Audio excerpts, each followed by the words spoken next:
ಕಾವೇರಿ ಮದುವೆಯಾಗಿ ಫಾರಿನಲ್ಲಿ ಸೆಟ್ಲ್ ಆಗ್ತಾಳೆ ಅಂತ ಪ್ರೀತಮಿಗೆ ಗೊತ್ತಾದರೆ ಫುಲ್ ಗಡ್ಡ ಬಿಟ್ಕೊಂಡು ಪರ ಪರ ಪರ ಅಂತ ಕರ್ಕೊಂಡು ರೋಡ್ ಅಲಿತಾ ಇರ್ತಾನೆ.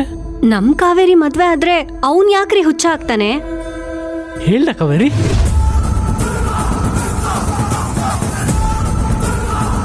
ಎಲ್ರೂ ಟಾರ್ಗೆಟ್ನ ರೀಚ್ ಮಾಡಿದ್ದಾರೆ, ಆದ್ರೆ ನಿಮಗ್ ಮಾತ್ರ ಮಾಡಕ್ಕಾಗ್ಲಿಲ್ಲ ಅಂದ್ರೆ ಏನ್ರಿ ಅರ್ಥ?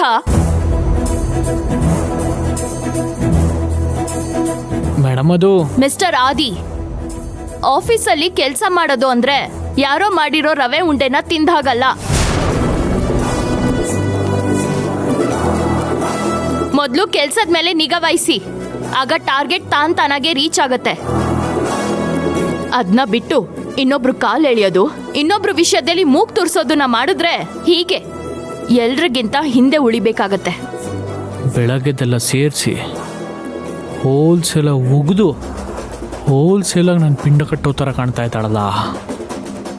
ನೋಡಿ, ನೆಕ್ಸ್ಟ್ ಮಂತ್ ಏನಾದರೂ ಟಾರ್ಗೆಟ್ ರೀಚ್ ಆಗಲಿಲ್ಲ ಅಂದರೆ ನಾನು ಡೆಫಿನೆಟ್ಲಿ ನಿಮ್ಮ ಮೇಲೆ ಆ್ಯಕ್ಷನ್ ತಗೋತೀನಿ.